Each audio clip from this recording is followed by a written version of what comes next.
बघूया शेपूचे बाजार भाव. मस्त शेपू आहे, भारी आहे. एक नंबर बघा, एकच नंबर शेपू.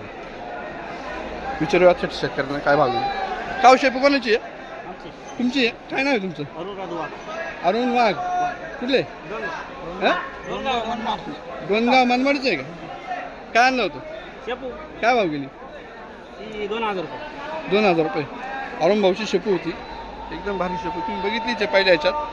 2000 रुपये भावाप्रमाणे नाशिक कृषी उत्पन्न बाजार समितीत गेलेली आहे.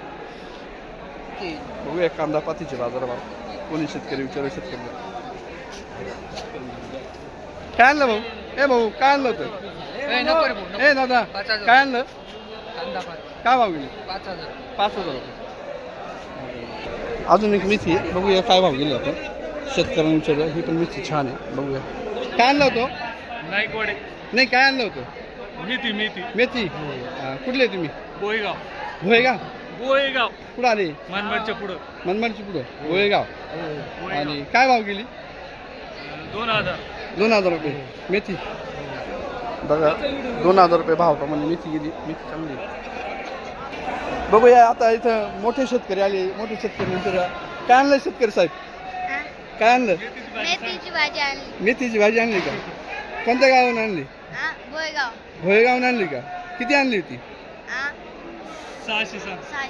600. काय भाव गेली? 2000 भावाने. आणि कशावर आणली ती? गाडी. कोणती गाडी होती? छोटा हातीत आणली का? बरं बरं. परवडली का मग? मस्त परवडली. अरे वा. आपण बघितले पालेभाजींचे बाजार भाव. आता बघू कोबीचे बाजार भाव. नाशिक मार्केटमध्ये कोबी काय भाव गेली विचारूया. आता इथं कोण आहे शेतकरी? बघू चला विचारूया. कोणतरी शेतकरी असेल तर. कोबीची आवक कशी? मिडियमच आहे, जास्त नाही आणि कमी नाही, पण आहे. विचारूया शेतकऱ्यांना.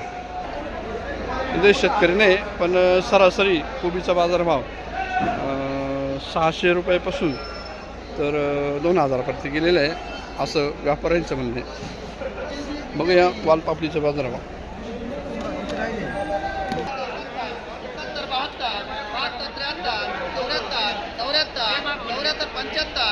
75 मान लिया.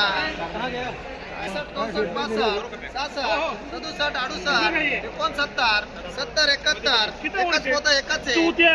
71 71 72 72 72 73 73 74 75 76 77 77 रुपये. 77 रुपये. 3031 32 33 34 35